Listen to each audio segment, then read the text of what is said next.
Right. I think we're all set up. Just trying to get one or two things in place. Then we are good to go. I'll just put that one in there. 1 second. I should have done this before. Okay, if you're coming to the live stream, give us a thumbs up. Yes, so I know you're here. If you come into the live stream, let me know. And, give us a thumbs up so that I can, so I know you're here. I just want to share the stream out so that we get a few people in the stream, and we can shout about it. Let me just share this out. Give me a minute. Give me a second. It's my first live stream, so I'm just trying to test things out to see how it works. So bear with me. Right, gotcha.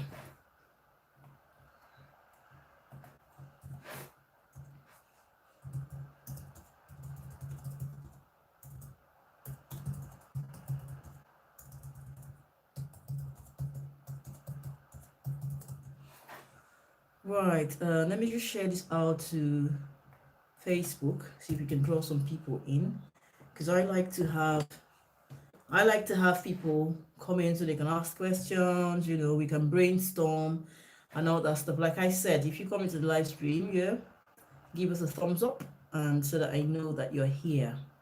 Okay, live chat, just get it set up.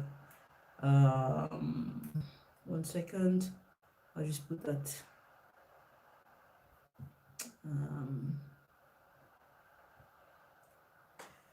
If you come into the live stream, give us a thumbs up or say something. Hey, hello, how are you doing? How's life? Can you hear me? Is it loud and clear? I'm just testing it out for the first time. Okay? I'm testing it out for the first time. I just want to share this out. I usually do this. I want to share this out on great. Welcome to the live stream. Just want to share this out on Facebook so that we can draw some people in and see, so that we have like a nice session today. So how's everybody?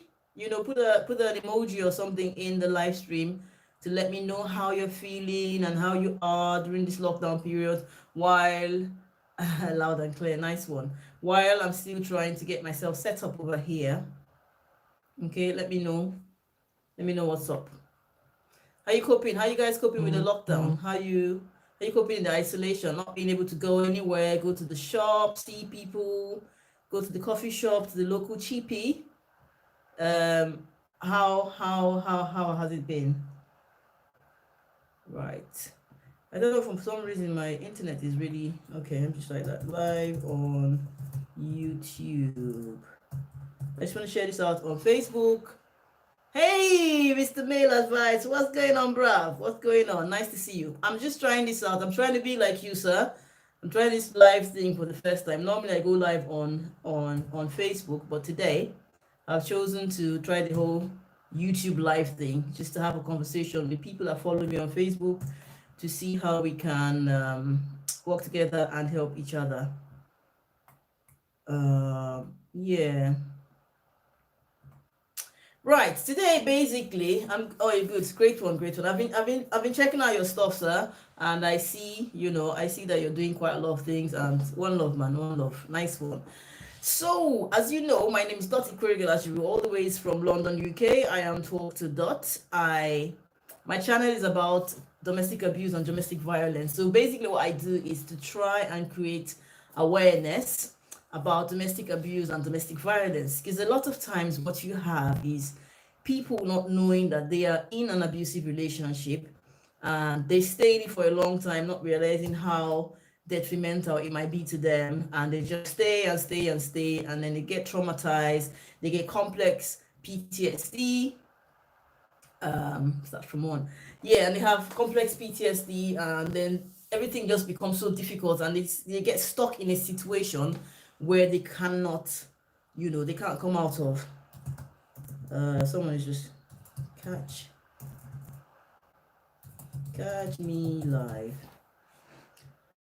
Right, so I was just trying to, a couple of months ago, before the lockdown actually started, I actually was sending out a lot of information to people saying, if you are in an abusive relationship, there's nothing to be ashamed of. There's loads of people going through abuse. You need to speak out, because once the lockdown starts, it gets worse. I said this a couple of months ago. Some people tried to reach out, some people couldn't actually reach out. But I mean, it is one of those things. Sometimes you can't reach out anyway. So what's happened is that with isolation, I say all the time, isolation is the breeding ground of domestic abuse. A lot of times, even without the lockdown, the abusive partners, they tend to isolate the victims so that they cut off all ties to social connections. These social connections would have been the people to wake them up from the situation they're in. These connections would have been the people to bail them out. But what you find is people get into relationship and they're being asked to move to another town. They're being asked to cut off from their friends, from their families, and all that stuff. So with that, they're isolated, and then abuse increases because they have no one to talk to. So what's happened now is that because of the isolation and the lockdown, domestic abuse is actually thriving. I said it that what's going to happen is that you're going to have an increase in domestic abuse, you're going to have an increase in mental health. Well, it's most of the things you think about is just physical. Yes, exactly. People think that domestic abuse is just about, physical violence, because that's what they see. But then the most dangerous part of domestic abuse is the one you don't see, which is the emotional, the psychological part of it. People don't see that side, and that's what people don't get. Hey, Queen, welcome to the live stream. You understand? So people don't see those things, and they don't really understand how terrible these things can be. They look out for the physical violence. I tell people that before a person physically assaults you, hello, first time live. Yeah. It's my first time being live. I just said I do live streams on Facebook all the time. So I said I was going to do this here. So you know what? A lot of times, before a person physically assaults the other person, guess what? They've actually been abusing them psychologically and mentally, because it's not normal. Like, I don't know anyone who, on the first day they met someone, the person hit them and they stayed there. That person obviously should have some other kind of psychological problems. Normally, what happens is that they find themselves in a perfect relationship. They get love bombed a lot. They get made to feel like, in fact, you're the queen of the world, you're the king of the world. So by the time the person starts to abuse them emotionally, because that's where it starts from. It starts from little insults, little puts downs, cut off from these people, cut off from that people. They begin to manipulate them in different ways that the victim forgets themselves. They begin to second guess and question themselves about, am I doing the right thing? Am I wrong? Are they maybe right? So they start with the psychological part. Now, emotional abuse sometimes will progress to physical violence, and that's because when the victim begins to get to the point where they're like, okay, hang on, there's something not right about my relationship. There's something terribly not right about my relationship, and they want to step out of it. Then they put their foot down and say, hang on, I want to see my mom. Why can't I see my mom? Why can't I pick up the phone? You understand? When they put their foot down and say, you know what, I'm not doing this anymore, potentially that non-violent relationship becomes violent, because when the abuser can no longer control you, they use physical violence to subdue the person, and that's when the non-violent relationship becomes violent. And then at that point, women spend years and men spend years in emotionally abusive relationships, and all that while they're saying, why won't he just hit me? Why won't she just hit me? But it never happens. But by the time they actually hit you, you're already brain dead, that it doesn't mean anything anymore. You actually begin to accept it and begin to even tell yourself that you deserve to be hit. Sadly, that's what happens. It takes a long time. It is something short. It's nothing short of a miracle that someone who's been in abuse for a long time actually wakes up one day and says, I've had enough, I'm going. And even when you decide to go, statistics shows that your life is even in more danger when you leave than when you were in it. Because for the first time, you've done something that your abuser never believed that you could do. You got up and you left. Now, if you're with someone who is psychologically damaged, like a proper narcissist, potentially they're going to try to kill you. So it's tricky. There is a process in how you come out of it. Yeah. I see you, Queen. Yeah, you're conditioned to believe. It's psychologists have proved that the methods used in narcissistic relationship or abusive relations is the same methods that are used for prisoners of war. So you see, Hollywood, In Hollywood, right, when they get this American soldier and he gets trapped in the Middle East, and they torture him, and it's like yes today, no today, have a drink, don't have a drink, they beat you today, they don't beat you today. After years of going through torture, even when they find the soldier, he can't function. Sometimes they don't even want to leave. Like, how many people watch Game of Thrones?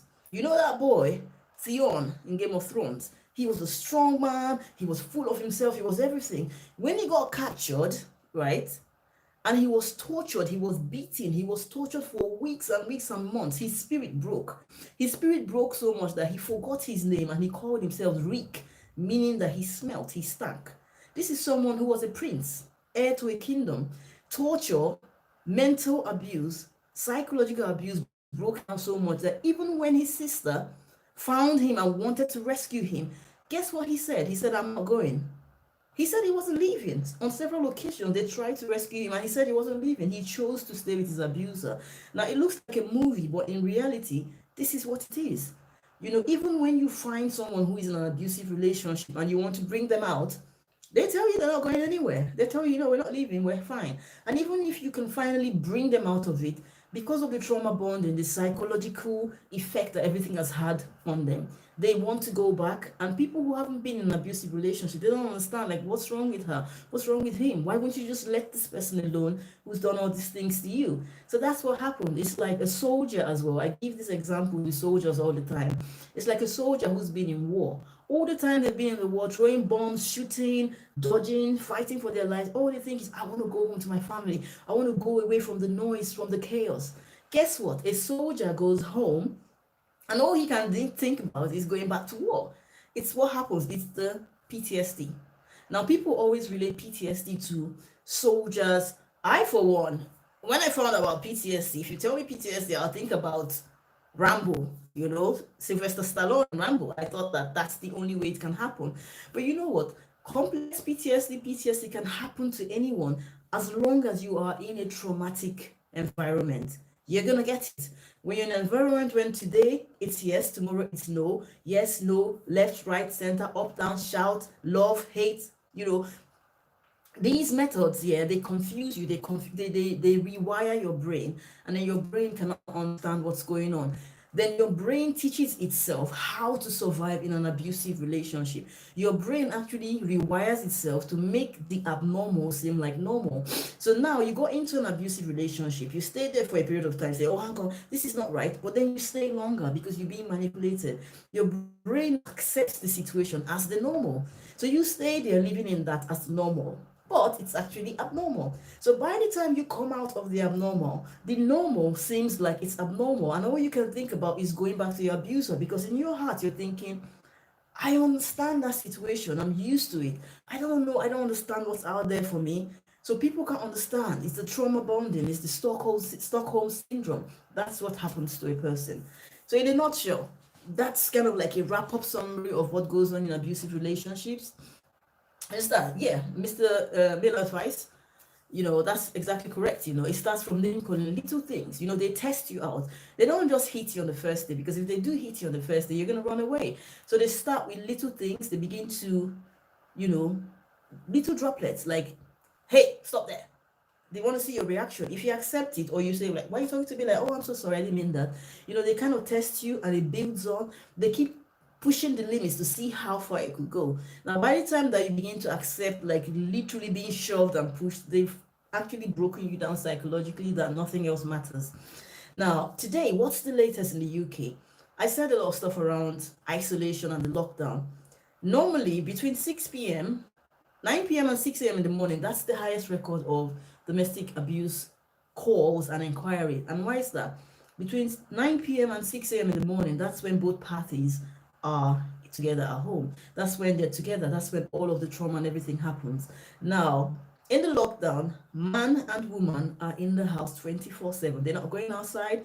No one goes to work. No one goes anywhere. No one takes the kids to school. No one sees the neighbors. So everything increases. Now, I said this thing a while back. I said during the lockdown, domestic violence and domestic abuse is going to go up. Child abuse will go up. Mental health will go up. Animal cruelty will go up. Everything is going to go up, literally. And to be honest, even in the positive, the normal people will will love themselves more because they're spending time together, so everything is going to go up really. And that's what's happened here in the UK. We used to have, I think the stats said 2 people dead a week based on domestic violence and domestic abuse cases. Well, since the lockdown, guess what? We now have 5 people dead per week. So the lockdown in the UK started on the 16th of March. And as of today, yeah, 16 people dead. It started by the man who stabbed his wife outside his house. The other one shot the wife, shot the children, 2 little kids, and then burnt the house. The other one stabbed the daughter, stabbed the wife, and that's it. It's been an ongoing situation because it's beginning to increase. Now, in terms of the police are getting so many calls that they're beginning to make as much as 100 arrests every single week. 100 arrests every week on domestic abuse. The shelters are overwhelmed. They don't have any capacity anymore. Organizations, helplines, fully booked. And this is exactly the same thing going on in America, the same thing that happened in China, in Canada, in France, everywhere. It's going up. It's just like any pandemic. Whenever you ask people to stay indoors and not go anywhere, it happens. Give an example. The highest rate of divorce is in divorce applications are made in January. The highest rate of people splitting up is in January. By February, people have left their relationships. Why is that? Because Christmas, the Christmas holiday, is the longest time that people actually spend together. It's not summer holiday where it's just the kids, you go anywhere. Christmas holidays is actually the longest. And how long is Christmas? It's just a weekend. It's just a week really for families to be together. And that's when people come out of Christmas and say in January, do you know what? I'm not doing this marriage anymore. I'm not doing this relationship anymore. So imagine people have been locked down for going some countries 5 weeks, 6 weeks, 2 months. Imagine what's going on. And the cases of 16 dead in the UK, these are the cases that have been reported. These are the cases that people have discovered. How about the other cases where no one has discovered what's going on? So what I'm saying to people always, like, people in an abusive relationship, right? You need to understand that it's not your fault and you're not alone.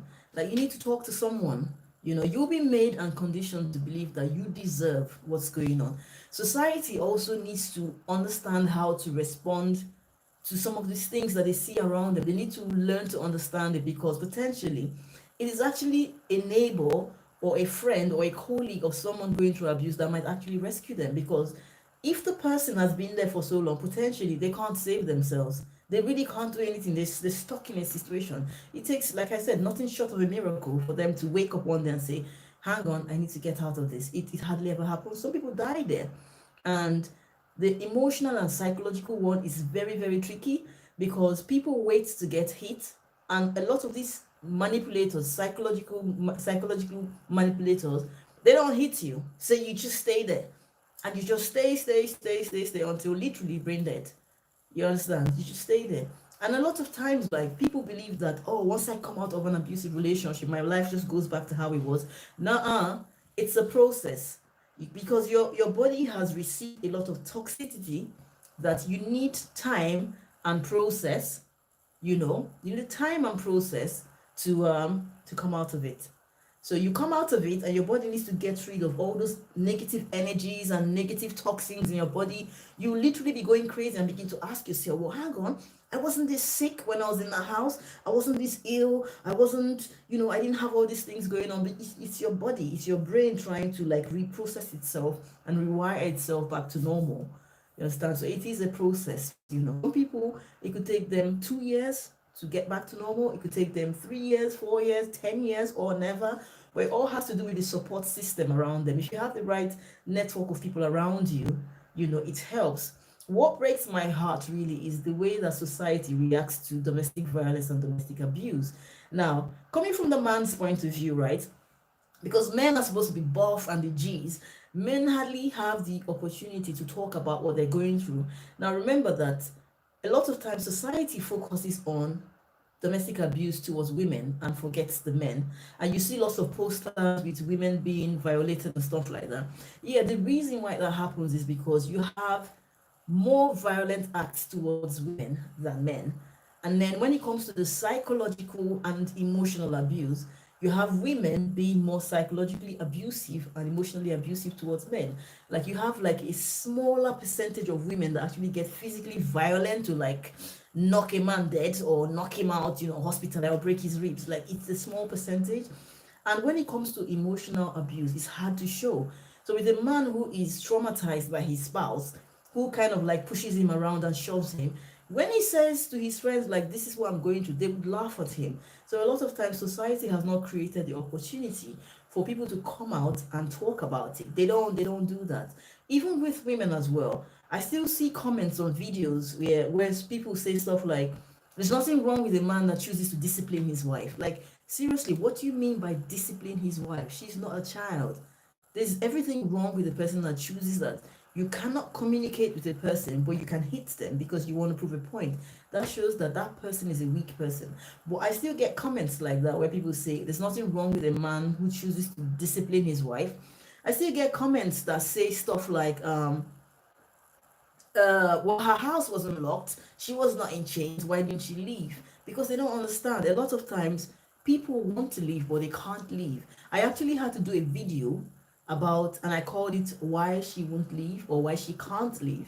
These are the things people don't understand about abusive situation. Outside the fact that some people are so traumatized that they can't make the decision to leave, there are also situations where people can't leave because they have no access to mobile phones, internet communication. They have no access to funds. They've moved to a different town where they have no friends, no family. They are married or in a relationship with someone that the entire society and environment, the community respects. So if they were to open their mouth and say, this is going, no one will believe them because society actually looks down. The first time a woman says something like, he hit me, you hear people say, what did you do? Did you deserve it? And sometimes women say the same thing. If somebody else, I've seen conversations or I've heard conversations where someone said, well, he pushed me, and people are saying, well, that's normal. I'm thinking like there's nothing normal about that. It starts from that little shove, that little grab on the wrist, that little hey, you sit there. It starts from there, and the more you don't talk about it, nothing happens. But then society kind of encourages a lot of these behaviors, which doesn't help a person going through an abusive situation to come out and speak up. I try to talk to people that are not in an abusive relationship so that they can identify what abuse looks like. Because if the people around can identify it, potentially they might be able to save a victim of abuse. Because by law, in the US, in America, in Canada, in France, you have the right, if you saw someone or you suspected that someone's being abused, you have the right to make a phone call to say, I think my neighbor is being abused. I think my colleague is being abused. And then it's left to the department that is in charge of this business to investigate it and see if you're right or wrong. I'd rather you made that phone call and you were wrong than you didn't make the phone call at all and you hear my neighbor was killed or that person died. You see what I mean? So a lot of times society needs to be educated on these things so that they can learn a lot about how these things work and how to save people. So my people, right? In the UK, I'm sure those people in America and those people in Jamaica, there's lots of stuff going on there, but it is on a rise. It is on a rise. There's so many cases of domestic abuse now. People that own hotel owners are beginning to donate the rooms in the hotel because there is, how do they say it for Christmas? There is no room in the inn. Literally, all of the shelters in the UK right now, all of the shelters for domestic abuse are fully packed. There is no room. So people that own hotels and B&Bs and all that stuff, they're beginning to donate their rooms to say, if someone is in an abusive relationship, we are happy to offer them a room in our hotel for free just to get them out of the situation because we can see. Now, the issue is now that we are really on lockdown and we don't know how long we're going to be on lockdown for. There's so many methods. Yeah, one love, brother. One love. I'll catch you later. Nice one on the mask you're making. I'm gonna do a video making a mask myself. You'll see that you love it. But yeah, so there's gonna be, I don't know, 1 more week, 2 more weeks, 3 more weeks, 3 months of people being locked down, and these things don't change. Now remember that a lot of abusive people have like a personality disorder. Now any personality disorder is mental health. Now, because they're locked up at home, it increases the intensity of whatever is going on in their head. As long as they're locked with their family, everything increases. So, if you know someone that is being abused, you need to look for a way to help them. You need to look for a way to make that phone call to help them, because some people don't even have access to a phone to call the police. In fact, they're hoping that they actually get beat up and go to the hospital so they can speak out. But then sometimes that doesn't happen, and they just stay in it for like ever, until whenever they give up. If you are watching me or you see any of this content and you are going through an abusive situation, please know that it's not your fault. It's never been your fault. And remember that you're not alone. You understand? 9 people, 9 women every minute get assaulted. So that's how many people, you understand? 9 people every minute get assaulted. You understand? So you're not alone. It's going on. Everybody is going around. People have experienced one sort of abuse in their lifetime. So there's no shame in it. You need to come out, you need to talk to someone, you need to like leave that letter somewhere, you need to leave that side note somewhere so that someone can see it, and then they can actually reach out and look for a way to help you. So, in terms of what's going on in domestic abuse UK, domestic violence UK, that's what it is. If you're in a live stream, give us a thumbs up. If you have a question or something to say to add to what I'm saying, please let me know. If you got a question or something, let me know, and then I'll try to answer it to the best of my knowledge. I'm not going to stay for too long, but I'm going to stay as long as I need to stay. If you have any questions, if you have any experience that you want to talk about that can help people watching the stream, please, please, please, please, please go ahead and let us know about it. Let us know about it. I'm just sharing this out a bit.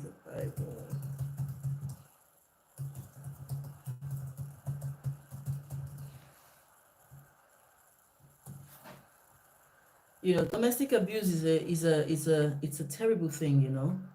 It's not something that people need to experience in any way. It's not it doesn't It's a cycle. It is a cycle that needs to be broken. Do you think narcissists are demon possessed? I kind of had a feeling that someone's gonna ask that question. To be honest, right, I would, because I'm quite spiritual, I would say that they are. Because, how do I know that narcissists are demon possessed? It depends on how you want to see life. Like, some people believe in spirits, they believe in light and darkness, they believe in angels and demons. Some people believe in aliens, extraterrestrials, or whatever. Good vibes, bad vibes, negative energy, positive energy. There's all that stuff. The truth of the matter is, everybody on earth is driven by something. You're either driven by light or you're driven by darkness. You understand? You're either driven by light or driven by darkness. Now, there's certain kinds of lights and there's certain kinds of darkness. So if you look at narcissists, right? Like, I'm from an African heritage, right? But I'm in groups where I speak with English people, with Americans, with French people that have gone through narcissistic relationships. And you know what is interesting? They all tell the same story, like they were all married to the same people, even though they're from different parts of the world and their husbands or their ex-partners have never met.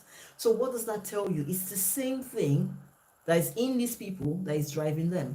It's not so much about the person. The person is just the person. They're just, they've just been taken over by something. Like, I watch a lot of movies. It's like in the movies, the aliens come to Earth and then they begin to take over certain human beings and make them act in a particular way. And for everyone that the aliens have taken over, they act in the same exact way. So if you're talking about demon possession, I would say 100% yes, because there's no way that people all over the world that have never met behave in the same exact way. I did a video recently on YouTube and I said, once you study one narcissist, you know all of them. Now, how is that possible? Because they're the same exact person inside, but they just have a different physical appearance. So, yeah, are they possessed, demon possessed? I would say yes. 100%. They've got the same thing. They've got the same thing inside them. That's why they do exactly the same thing. They act in the same way. Their triggers are the same thing. They're the same people, literally. So yes, I'd have to say yes. Yeah. And to be honest, if you look at some relationships, if you look at some people, right, what the abusers put them through, there's nothing human about it. Like, it's not normal. Like, this one lady that told me a story where she said her ex-husband would, he said he chose when she ate. So he started off on who she spoke to, who she didn't speak to, when she went out, what she wore, up to the point that he chose what she ate. She said sometimes she'd be so hungry. She'd be so hungry, she'd be shaking in hunger, almost collapsing. And he would say, well, it's not time for you to eat. Now, there's nothing human about that sort of behavior. Why would any normal person pass a person that they claim to love? Why would they pass them through that kind of thing? So yeah, they got some serious weird negativity driving them, some dark forces. Definitely, I'd say yes, 100%. 100%. But and to be honest, like when you finally make it out of an abusive relationship, you need to like literally detox yourself of everything that these people may have deposited into you. What do I think their purpose is on earth? Sister, you're trying to get me go all spiritual here in my life. To be honest, right? There has been from the beginning, you know, there's been a war between light and darkness. That war is there. Between good and evil, it's always been there. So for people who have this narcissistic nature, narcissists don't go for, I said this the other day and people were asking me like, what do you mean? Narcissists go for certain kind of people, not every kind of person. Which is why as much as you hear a story of a narcissist and they all sound the same, right? When you hear the stories of victims, they all sound like they're the same people. So it just shows you that a narcissist is looking for a particular kind of person. And these kind of people are the ones that they pick out on. Now, psychologists have described, excuse me, psychologists have described most victims of abuse, narcissistic abuse, as empaths. So they have qualities of empaths. Now, if you talk to women or men as well who have gone through narcissistic abuse, right? Narcissistic abuse. I'll stand here peacefully. If you talk to women who have gone through narcissistic abuse and men who have gone through narcissistic abuse, you understand that they seem to have the same kind of quality. They seem to be, an empath is someone who will put themselves back to save, they want to save the world. They'll put themselves back. They want to see the good in everybody. They want to help. So for someone who has those tendencies, yeah, narcissists are looking for those people. So when you ask me, what's the purpose of a narcissist on earth? Narcissists are not the only kind of evil that exists on earth. There's several kinds. But a narcissist's mission is to find empaths to, I don't know, how do they call it? To drain them of the energy they have. You hear psychologists say stuff like, the narcissist strives on the energy of an empath. These things are spiritually deep. An empath has something in them that they potentially don't know they have it. The narcissist can see what those things are. They can see people. Of all the girls in the room, why did the narcissist pick you to talk to? Because he could see that thing, that light in you, and he needs that light to function. The narcissist will leave you and dump you when he's found potentially another empath who he hasn't drained their batteries. It's very simple science. You got a torch, you got a bulb in it. The torch and the bulb doesn't work without the battery. You have to get the battery and put it in the torch. When you put the battery in the torch goes on. You put the battery in your mobile phone, the mobile phone works. Once the battery life drains out, the phone or whatever device can't work anymore. So they have to find the next person. Why do narcissists sometimes go with? The thing about narcissists, just like most other personality disorder or mental health, there is a spectrum. So let's say there is a spectrum of 0 to 5, and 0 is the lowest and 5 is the highest. Now, a narcissist who's on 5 could potentially go for a narcissist who is on 0 or 1 or 2. The one who is on 5 will definitely dominate the other one. Now, a narcissist on level 5 who is going for a narcissist on level 5, they're just it's an atomic bomb. They're gonna explode. It's not gonna work. It's gonna be difficult. One person will always have to subdue. Remember that an abusive person is always about power and control. If you're with somebody who you can't control, or if they're with someone they can't control, they're gonna leave, they're gonna go away, you know. Depends on the level. So they have different levels of it. Sometimes they might find themselves with one of them. It might work, but then the person would have to be on a higher level than themselves. And sometimes being a narcissist, if someone is a narcissist, they kind of understand how they function, so they can very well cope with a narcissist who is on a higher spectrum than themselves. Yes, definitely. So yeah, that's to the best of my knowledge. I mean, I'm not a psychologist. I'm just giving you responses based on experience, things I've read. Hello, you did a video. Why are you not sleeping? Oh man, the boss is here now. I thought she was sleeping. Yes. So any any questions? You know. But one thing, as an advice I give to people, and it's something I learned. The situation is that a lot of times, right?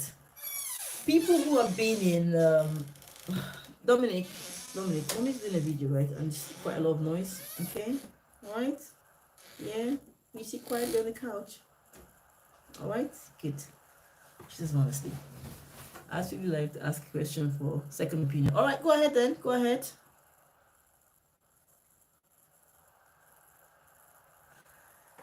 Go ahead, Mr. An Innocent Nuclear Warhead. Boom. Go on and ask your question. If you're going to the stream, don't forget to give us a thumbs up. And this is my first time having a live stream, so if you wanna, how do they call it?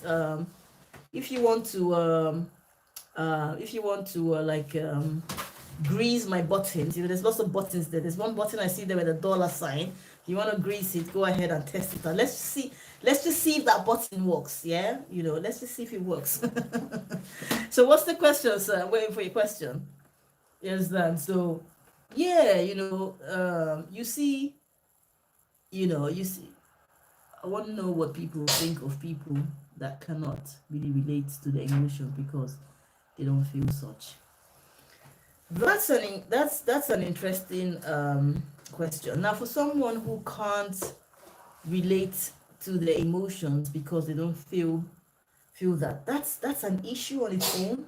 Now, I'm not saying that they're gonna grow up to become an abusive person, but everyone should be naturally able to be in touch with their emotions. They should be able to control it. Now, people who are not in touch with their emotions, people that cannot control their emotions, they can't control when they have outbursts, they can't control when they break down in tears, when they're happy, everything is just up in the air. There's something not right there, and it's going to be difficult. Like, if the person is an adult, like you see that in children, and children have to go through a process of, psychotherapy, psychologists, counseling to help them understand their feelings and how to feel. But because the kids are quite young, potentially you might be able to teach them or not, because some of these things you can't correct it. But for an adult who is an adult and has never been able to understand their emotions or be in touch with their feelings, that is a problem. So being in a relationship, let's say it's a woman who doesn't understand her emotions and is not in touch and cannot feel anything, for her to be in a relationship because she wants to be there, she can't feel love, she doesn't understand what it is, she can't get in touch with her emotions. When she cries, she's going to cry because she thinks that's when she should cry. She doesn't feel it. I'll give you an example. Right, a lot of people that they're not in touch with their emotions. I don't know if you know much about autism. So a lot of autistic children, they're not in touch with their emotions. It's one of the things that happens, one of the signs of autism. Now they have to teach them, right? You have to teach them. You have to show them like a smiley face, and you tell them stuff like, when you're happy, you smile. When you're sad, you cry. So a lot of times going through that process, they what they do is that they study situations. So if someone gives them a gift, right, because giving a gift represents something good and a joyful moment, they might smile and say, hey, but you know what, they don't really feel it. They've just been taught to react like that. Now, I know this child, right, that we were trying to teach about emotions and how to understand stuff. This child, because they're autistic, doesn't understand jokes and humor. So the child, we say, oh, it's a joke. The child will say, oh, is that a joke? Is it funny? And if you say, yes, it's funny, then he will just be like, ha, ha, ha, ha. Well, like someone coming in there and seeing the child laughing will think, all right, the child finds it funny. No, the child doesn't know what funny is. They don't know what humor is. But they've been taught that if something is funny and it's a joke, you laugh. It's not like the natural process where something is funny and you laugh. You know, I've seen children that when you try to tickle them, they don't laugh. But over time, they're being taught or they understand that a ticklish feeling means that your response is laughter. So they grow up and when they're tickled, they laugh. Now, you might get deceived that, all right, they do feel something, but the truth is they don't. That is a serious personality disorder and it's something that potentially psychologists would have to look into. If there is a remedy for that, I don't know. Because the truth is, an adult who doesn't feel, how are you going to teach them how to feel? I met someone a couple of months ago who said when she met her partner, because she deals with special education and children with learning disabilities, she thought he was autistic because he wasn't in touch with his emotions. So he would say things that are very nasty to people in the shops or waiters and not realize that he's hurt their feelings. He didn't understand when people were hurt. And she would have to say to him, hang on, that's not nice. You just hurt that person's feeling. And he'd be like, oh my goodness, I didn't mean that. So she always had to teach him what to say. But then he acted like he got what emotions were. But then when she got into marriage with this guy, it was hell. Like he literally had he couldn't feel things. I mean, I don't want to say it's his fault or it's not his fault, but potentially he was born that way, or things that happened to him in his childhood made him that way. You know, there's some things that sadly you can't correct, but in life, I believe that the first step to change is a person that believes that I've got a problem and I need help. Not a person that says, I'm fine the way I am. The whole world has a problem and not me. See, those ones, yeah, you can't change them. So, Mr. Nuclear Warhead, does that make sense? I mean, I'm not a psychologist at all. I'm just talking based on experience, you know. Are you in touch with your emotions, you know? I can help you get in touch with your emotions, you know. I can help you get in touch with your emotions. Are you asking for yourself or are you asking for someone else? If you are asking for yourself and you need to get in touch with your emotions, you know what? Come talk to me. Yeah, let me just put my website there. You know someone that needs help, get in touch. Let's talk about it. Yeah? Understand? Anyone got any other questions and stuff? If you got any questions about anything, you know, I came here just to give an update of how much domestic abuse has increased in the UK and around the world because of lockdown. But then we've gone into other things because people got questions. That was very informative. Seems like you have an actual. Oh my goodness. I've got experience about a lot of things in life, but life is a learning curve. I see things all the time. I take note. I'm quite perceptive, yeah. I've seen children with learning disabilities, children with autism, with dyslexia, with ADHD. I see them and I see adults that potentially have this, but because in their generation it wasn't a big deal and they've just grown up to try to manage it. I've seen people who were sexually assaulted as children and have grown up to have an issue as adults. Do you think narcissists are born with it? There are two schools of thoughts, really. Some people believe that narcissists are born that way because it's a personality disorder. Some people believe that narcissists are created. Whichever one it is, I don't know, you know. I just know that these people are not nice people. And I was going to say something about psychology. Someone told me something because I'm in a lot of groups and I get a lot of inquiries all the time. People keep asking about narcissists, abusers, trying to study them. Why are they like this? Can they change? Can they do that? And I said, you know what? We spend so much time trying to understand these people who don't really give it. They don't care. You spend so much time trying to understand why are they like this? Why do they do this? Why were they born like this? Were they created? Can they change? A person who was in an abusive relationship that came out of it, your life is three doors. You got three doors. One is your past. The second door is where you are because you just come out. The third door is your future. Now, A lot of times people stand there in the middle though and they look back at their past trying to understand, why is he a narcissist? Was he born like that? Was he sexually abused when he was a child? Was it his mother? Does he hate women? Can he change? What's he doing now? Does he love somebody else? Did I do this? So you spend your life there in the middle looking at the past and trying to understand it. Now remember, you can only open one door at a time. So we spend time in the middle looking at the past, and people stay stuck in the middle for years and years and years trying to understand the past. Now, until you shut that door of the past, trying to understand why these people are like that, which even psychologists that have studied for years have not been able to understand it, you're probably not going to get it. We can only just be second guessing and trying to understand why they are. We need to actually shut that door so you can open the third door, which is your future, which is your healing, which is your new life, which is your peace, which is your sound mind, which is your good health and everything. As long as you stay in the middle trying to find out what these people are about, big problem. Now, there's nothing wrong with trying to understand your past so that you don't make mistakes in the future. But when you stay in your present and you dwell on the past, like, oh, can he change? Is he gonna get better? Can she get better? Did I love her enough? This and that. You stay stuck in the middle and don't go further. Psychologists have spent years. I spoke to this psychologist and she said, I've been doing this for 30 years. I haven't cracked the surface of why narcissists are the way they are.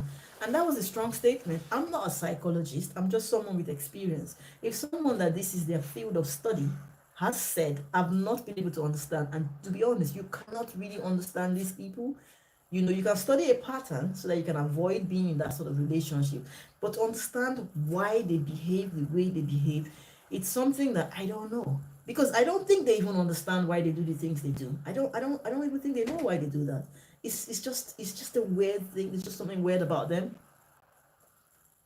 So maybe they were born like that, like mental health. Maybe sometimes a good percentage of people that became abusive people and narcissists, they went through like, child abuse, abandonment, bereavement, and all of that stuff. But then, I don't put it down to that because I know people who were sexually assaulted as children. I know people that their parents died. I know people who their parents abandoned them. They went through poverty. They went through hardship. And they didn't grow up to become narcissists. So why would someone say, oh, mommy never loved me, so that's why I'm a narcissist? I don't think so. I think it's beyond that. I want to bend towards potentially they were born like that, which is a mental health disorder, which is why if you understand mental health, as people grow older, things happen that trigger it and makes mental health worse. So without the right medication and treatment, mental health gets worse in old age. So a child may be born with mental health and their father, they lose a parent, the mental health increases. They have a girlfriend who dumps them, it gets worse. She gets a job and she gets fired from the job, mental health increases. I believe that.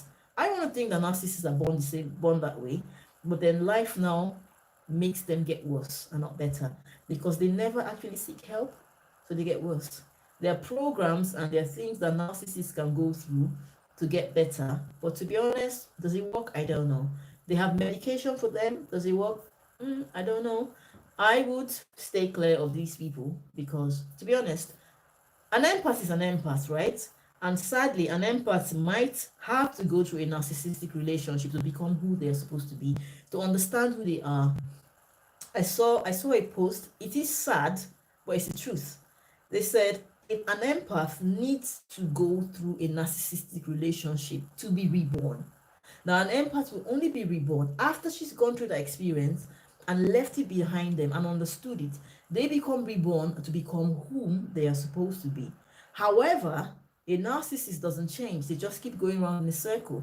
So an empath gets that awakening and moves on. The narcissist looks for the next empath. It's almost like the narcissist is the activation key for an empath. Sadly, that's what it is. Sadly. I mean, I don't make these things up, but that's just life. If you're quite spiritual or religious, most religious books say the same thing. What does, if you're a Christian, the Bible says, he passes you through the refiner's fire. He passes gold through the refiner's fire.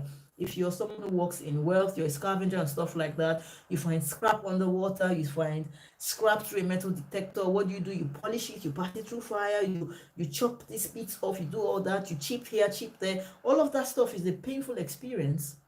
to become what that thing needs to be. So sadly, an empath needs a narcissist to become who they're supposed to be. But you can only become who you're supposed to be if you understand the experience and then you get reborn. Some empaths have to go through 3 or 4 narcissistic relationships before they actually get better. Right. Have we got any more? We got any other questions? Mr. Innocent Nuclear, an innocent nuclear warhead. I kind of like your questions though. I'm hoping you will throw me one more question before we leave today. And then yeah, anyone who wants to test out my dollar button, test it out. It's my first live stream. Come on, then. Let's launch that button. The button is crying out to be launched. Let's launch that button today. I actually like the YouTube live stream. It's different from Facebook. I think I might start doing my live streams on YouTube as opposed to Facebook, because I think that on Facebook you just get a lot of random people who don't understand the topic, but on YouTube you get like targeted people who kind of like are interested in the topic and have like proper questions and stuff like that. Anyone got any more questions? Because we're gonna wrap up in a bit. Just so we're clear, abusive people don't change; they just get older. They don't change at all. About making people's feelings hot. That's what I seen as a reaction. I try to logically understand why. For example, do such and such and use things without asking, maybe in a harsh way. Yes. Let me see if I understand my question.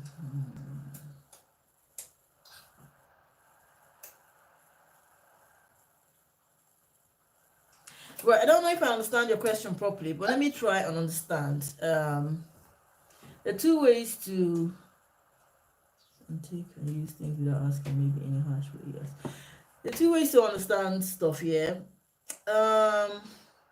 Some people don't know what it means to hurt someone's feeling, so they just keep doing stuff. Some people could learn when you could say stuff like I can't help thinking my ex is changing, because babes, I don't know about these people changing. I'll come back to your question. Mr. Nuclear Warhead. Some people do stuff and they hurt people's feelings, and they get told that I don't like what you did, you hurt my feelings, and they're like, oh my goodness, I didn't mean that, I'm sorry. And then they just never do it again. Some people don't understand. Even though they say they're sorry, they're going to do it again in a different way, because even though you told them that, look, you took this thing without asking, I didn't like it, next time they might not take that particular thing, but they might do something else that is equivalent. Dominic, they might do something that is equivalent to the same thing and still hurt your feeling, because they just don't understand the concept of hurting a person's feelings. So even though you try to correct them to say, oh, I don't like what you said, they're going to say something else because they don't understand it. I gave this example with children who are autistic. They're like machines, literally. You have to program them, and a lot of times they're quite methodical, they're quite logical. So if you say you shouldn't do this, they will not do that particular thing that you've asked them to do. Now, with a regular child, when you say you shouldn't do this, it's not nice, they can interpret that one scenario to several things in life. So they will end up not doing a whole lot of things, not that one thing. So if you say to a person who can't feel, you shouldn't have touched this, they might never touch this again. But you saying don't touch this means don't touch my stuff without thinking. Next time they're going to touch this. Next time they're going to touch this. Next time they're going to touch the bathroom. And they just never understand, because you know what? They don't know how to interpret it. It's like if you say A, it's A. They don't know that A could be B. They don't see gray areas. For them, it's white or black. It's either yes or no. There's no I don't know, or it could be. No, it's yes or no for them. So when you say yes, it's yes all the way. They don't know that yes could be no or no could be yes. I don't know if I'm making sense. It's difficult to teach them. In terms of your ex is stronger in church and stuff like that. Yeah, maybe he's just trying to catch the next empath. But even if he's changed, I'll give you a scenario. If you've been in an abusive relationship with someone and you leave them, and they say, okay, fine, I realize that there's something wrong with me and I need to get help. They need to go get help on their own. Now, if they go to get help on their own, they go through the process. Understand that people that have this abusive nature, narcissists, they're like an onion. You have to keep peeling and peeling and peeling the outer shells till you get to the middle. Now, when you get to the middle and can get to the problem to resolve them, if by some miracle they get better, I'll give you a scenario. Now, someone has got a substance, misuse issue. They take drugs and they take alcohol and they misuse it. Now, they've gone to the AA program, and they've gone through a process of 1 year, 2 years, 3 years, 4 years to kind of get themselves to stop taking alcohol. Now, you take that person, I'm all right, I'm free of drugs, I'm free of alcohol. Then you take them to a party and they're serving free drinks and free drugs. People are doing drugs and stuff like that. Now, remember, this person has a history that they've just managed to come out of. And you've put them in a situation where there's drugs and there's all that stuff. It's going to take a lot for them not to crack. They manage themselves, remember all the things they've taught, and they don't touch the drugs. You keep taking them to you keep taking them to what's it called? You keep taking them to parties where there's drugs, there's alcohol and all that, and at some point they're gonna crack. So now, when you say your ex may have changed, if he's changed, let him change for someone else, not for you. Because forever you would always be the trigger. So when you put two of you back, if you were to put two of you back together, let's say he's changed and you put both of you back together, it's either, for one, you become that trigger to make him become abusive, because once upon a time he controlled you. So you're going to be that trigger for him to want to control you. Then from your point of view, for everything he does, you're going to be looking at him like, hang on, is he still abusive? So for instance, if you were someone that was always insulted, if he even said something that sounded anything close to an insult, you'd get defensive. So potentially, even if an abusive person or a narcissist managed by some miracle to change, they need to be with someone else, not with the person they abused, because that person, that victim of abuse, will always be the trigger. Just like, a recovered addict will always have an issue being around alcohol. At some point, they will break. Either they lose someone or they're having a hard time and there's alcohol around them, they will break. A recovered narcissist, one day someone dies or they're sad, they're gonna go back, especially when you are there with them and you're that trigger. So if they change, hallelujah, thank you, Jesus. Let them change for someone else, not for you. Warhead. Chat limitation, sorry, like I understand only now that I've been responding to people that I don't like in a passive aggressive beginning in the reaction. But I never ever heard anyone told me anything about it. You see, the thing is, right, people sometimes out of politeness don't want to hurt people's feelings. So you don't always get that person that will sit down and say, you know what, the way you speak, the way you talk to people is wrong. The way you do this thing is wrong. So a lot of times people just kind of like mind their business and not say anything. But I think the first thing is, if as an individual you think like you got a problem or there's something not right or something's not right, the first thing, that's a positive step, because a lot of people don't believe that there's anything wrong with them. So, sorry, incoming phone call. If you think that there's something wrong with you, and the first thing to do some research and begin to check yourself. You start checking yourself and take a step back and take baby step back to find out, okay, is there something wrong? Is there something I can do differently? Like, there's nothing wrong with sometimes to put your foot down and say, you don't always have to be a nice guy. Being Mr. Nice Guy all the time, that's even a problem on its own. It has to be a middle ground. So there's nothing wrong with saying, there's nothing wrong with speaking up. That doesn't make you a bad person.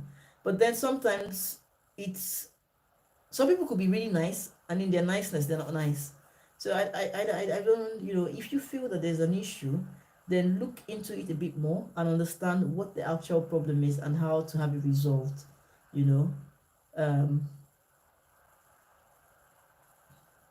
but I never heard anyone told me. And then, to be honest, if no one has ever said there's anything wrong, then maybe there isn't anything wrong. Maybe it's just something else you're dealing with. Sometimes people have gone through stuff in their childhood and growing up that they spend their lives always criticizing themselves. So there might not be something wrong with you. It's just you that actually has a problem with yourself and thinks that there's something wrong with you. You understand? Narcissists and abusive people, they don't believe there's anything wrong with them, even though everyone can tell them that, hang on, your behavior is straight up nasty. They believe that they're right. They're not wrong. So if anyone actually thinks that, is constantly criticizing themselves, and you do it too much, then potentially there's something else there that makes you feel like you always have to judge yourself and you always have to criticize yourself. You might not be wrong, But you have to look into, why do I always have to? Why do I think that I'm wrong? Why do I think I'm doing something wrong all the time when no one else has actually said you're doing something wrong? It makes sense.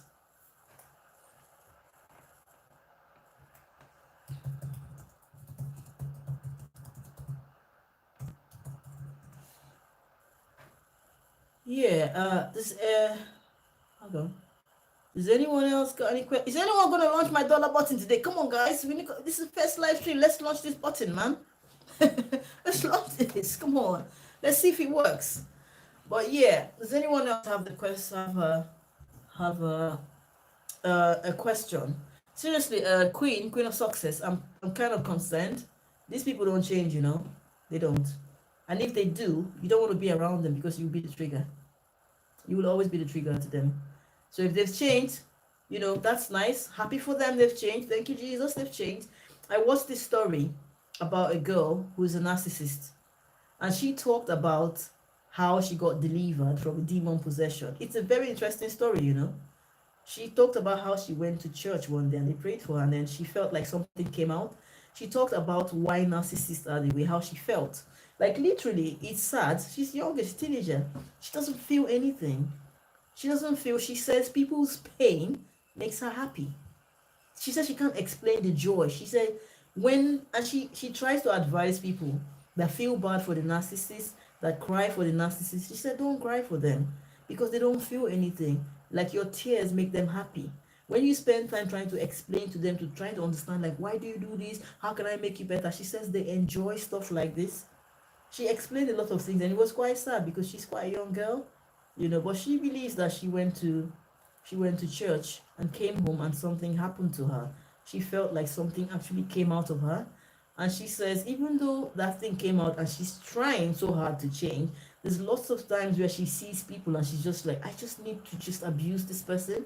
I just need to just make their life hell. So it is a process. Change is a process. And if there's something wrong with the person, you have to spend a lifetime of consciously telling yourself, like, I know this thing is wrong and I'm not going to do it. And it's very difficult. It's very, very difficult. Well done, you. You should. You should do that. You know, and then, I don't know, have you got kids together? Have you got kids with him? You know, a lot of times, right, when there's kids in the mix, you know, it's kind of difficult, but the children have to be protected. In my best witness voice, let me look for the song so I don't make a mistake. Greatest Whitney. In that song that children are the future. In that song by Whitney, it tells a lot, that one song. It tells a lot about everything. Because in that one song, she says everything. Children are the next generation. If we want to end the cycle of abuse, we need to protect the next generation. Because as much as children see abuse, they grow up to become abusers themselves. You know, they grow up to do the same exact thing that their parents did. No matter how much they try to change, it's just something that it's just there. You know, I've seen too many cases where, if you look at a lot of narcissists or abusive people, you'll find out that their parents or their father was like that, or their mother was like that, and they grew up to become that. You know, yes, you did the right thing. You definitely did the right thing, because statistics has said that 1 in 3 boys that grew up in an abusive home end up being an abusive man. So this is the stats. So it's difficult. It's a difficult choice to make, but I'm happy for you. I'm happy you did that. You have to protect the next generation. You have to save them from becoming a problem, as I see, to other people's children. You want to end that cycle there, because this thing, it just goes on and on and on. You know, if you I look at some abusive people, like their fathers were abusive, their grandfathers were abusive, their great grandfathers were abusive. They've not been able to break that cycle. So at some point, we need to step up as today's generation to save the next generation. And we need to spend a lot of time educating our children, because no matter how much you try to protect your children, they are going to go into school with people from all kinds of homes, all kinds of mindset, all kinds of personality disorder. If they don't understand what red flags are, if they don't understand what these things are, they might actually find themselves in a situation. Remember that if you're an empath and you have empathic nature, potentially you've given birth to 3 empaths or 1 empath. An empath will always attract a narcissist. This is just how life works. But an empath who is very aware of who they are and what narcissists are, even when the narcissist finds them, they will be able to say, I know what you are, and I'm not going to let you come into my life. The problem we have is that people don't understand what these things are. You understand? There's a poster. I love to look at this poster all the time. And this poster says, when the devil can't get you, he sends a narcissist. It sounds like a joke, it's a funny meme, but the truth is that is what it is. You know, it's like they are agents. So if you have a child, you can see it. Your child just wants to help everybody, just wants to do this. Is mommy okay? It's so in touch with their emotions. Empaths are so overly in touch with their emotions, right? You need to begin to teach them to protect themselves, because by default of that nature, they're going to attract certain kinds of people. When people talk about narcissists are not just your partners, sexual relationship. You have narcissists at work, you have narcissists as friends, as colleagues, that will abuse you even though they're not dating you. So people need to understand, if people that have gone through abusive relationship, if you look at yourself and your life path, you'll find out that the person you married, or the person that you lived with, the person that you were in a relationship, was not the first narcissist you met. You met them in your primary school, you met them in your secondary school, you met them in your university, you met them in your workplace environment, you met them in the church, as just friends, as neighbors. They've always been around you. The fact that some narcissists end up being the one that the father of your children or the mother of your children, there's still lots of them around you that came to you because of that thing you have, that nature to want to save the world. You understand? Exactly. So you see what I mean? His dad was abusive, your dad was abusive. But you see what I mean? Why I don't make excuses for people? Because you could be an abusive person, right? But not be a narcissist. Narcissism is a whole new level altogether. You understand? You came from an abusive home and he came from an abusive home. But how come you're not a narcissist? And how come he is? That's why I say, when people say narcissists are created, I'm thinking, I don't think so. I know people that have gone through everything in life, but it ended up making them someone who is so in touch with wanting to save the world, as opposed to someone who wants to destroy the world. You get me? So I don't make excuses for people. A lot of times, right, I don't even like to use words like trauma bonding or love bombing and all that. It's just a nasty behavior. They're just nasty people, and that's just what it is. Let's just call it what it is. They're just nasty people. And they love the way they are. They love their attention. They love everything. They love to manipulate and mess people's minds up. They don't feel nothing, but they love people that feel, because they keep doing what they're doing and you keep feeling bad for them. You get me? So, showing signs. He'll be fine. He's got you. You got his back. You protect him, you teach him the ways, and then hopefully hope for the best. As parents, you can only do what you can do. You do your best to train and raise the children, right? You create awareness. You understand? If our parents created the awareness that we have today, a lot of people would not find themselves in relationships that were terrible. They've had to go through life and learn the hard way. So if today we are aware as we are today, then it's our job to educate our children so that they don't fall into the same issues that we fell into. You understand? We need to protect the next generation and make sure that they are okay and they're empowered. Just the same way, you Christians take their children to church, they want them to know Jesus. Muslims take their children to mosque, they want them to know Allah. Buddhists, the same thing. But then, like real life situations, like relationship, personality types, we don't teach them that stuff. We want them to get an education, get a good job, get a good home, get married, have children, but we don't teach them the other side of life. And we forget that with all the religion and spirituality and the big job and the positions in life, you just need one narcissist to destroy everything. So to be honest, the most important thing for you to teach a person is about the different kind of behaviors and characters you have around us. You need to teach your children that not everybody's a good guy. You need to teach your children that some people, there is no goodness in them. You understand? They need to learn it Some people cannot be helped, and even if they can, it is not your job to try to help them. In a nutshell. All right, my people, thank you for coming here today. Anybody gonna touch that dollar button before I go? Sorry, I'm really trying to understand myself. It's hard to compare information and be really objective about self. There could be a chance I have. Um, yeah, to be honest, right? I think what you need to do, you know, I think it's a good thing that you want to understand yourself, because like I say, a lot of people are happy with the way they are. They don't want to understand themselves. They don't want to change. They're fine. But you seem to have a lot of questions about the way you are. What you need to do is to sign yourself up in a program where you actually have like a one-to-one conversation with someone, that you begin to go through your emotions and the things you feel, the questions you have about yourself. Like, if someone asked me about myself way back, I could say one of my problems was that I'm really shy. I don't know, I'm really shy. And then you can start that conversation like, okay, why do you have a problem with you being shy? Why are you shy? What makes you shy? When did you start becoming shy? Or I can say, I just don't feel the need to interact with people. I'm just so happy being on my own. Hey, thank you. One love, one love, one love. It works. It works.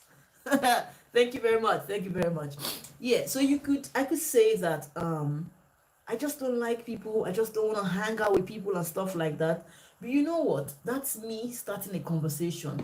So I think what you need to do is that you need to sit with someone online or however. If you want to do that with me, I'm quite happy. Go to my website, get in touch with me. Let's have a conversation. Think about the things about you that really bother you, that you have an issue with, and then let's look into it and begin to talk about it one thing at the other time. If you think, oh, I'm not in touch with my emotions and my feelings, the questions will be like, give me an instance, like what kind of examples? Okay, why do you think you're not in touch with, when did you start not being in touch? Have you always been like that?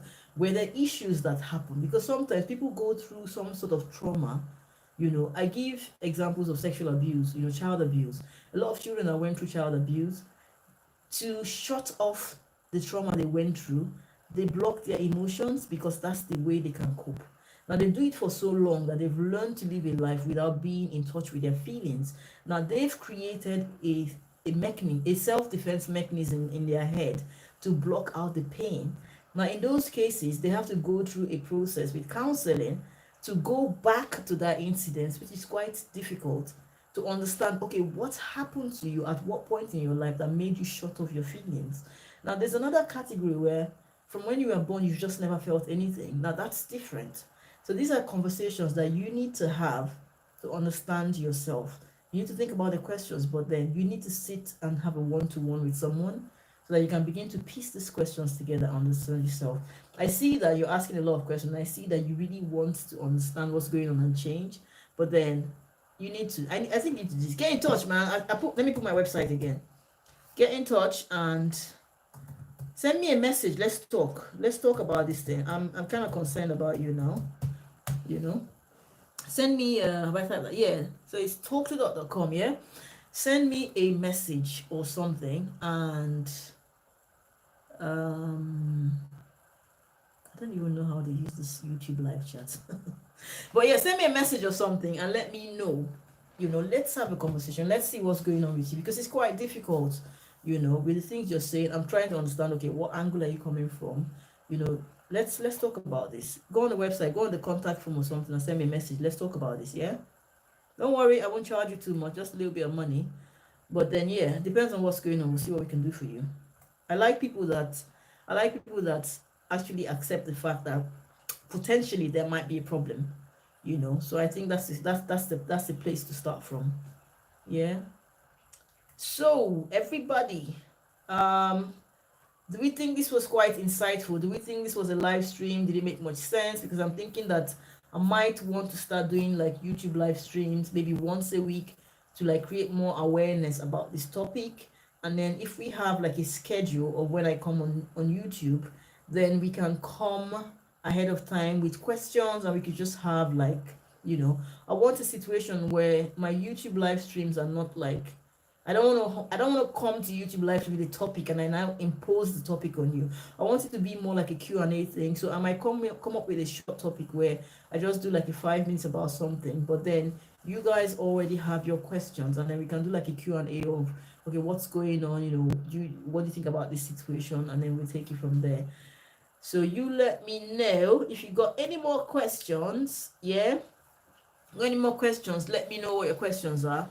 Otherwise, we're gonna wrap it up in a bit, and then I will put up something to show when I'll be online. And yeah, it's good. Okay, thank you for that. But please, Queen of Success, I like your name. You are the Queen of Success. But yeah, I got massive Facebook community. If you want to follow me on Facebook, Facebook is massive. I don't know why people on Facebook don't want to come on YouTube, and I don't know why you people on YouTube don't want to go on Facebook. But it's easy to find me. It's talk to dot everywhere on my website, on my Facebook page. It's massive. There's lots of stuff going on there.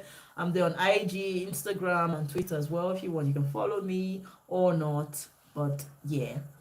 Yeah, have a look on the site. The reason why I'm saying go there, it's not my site doesn't have like 1 million information and stuff. I'm just saying that the easiest way for you to contact me is to go there, fill out a contact form, and then that way I know how to reach you, because now I see your name. I don't have an email address. I don't know what your name is. I don't know how to reach you or have a conversation with you. But if you go there on the website, you can send me a direct message, and then we can start a conversation from there and begin to understand what's going on with you.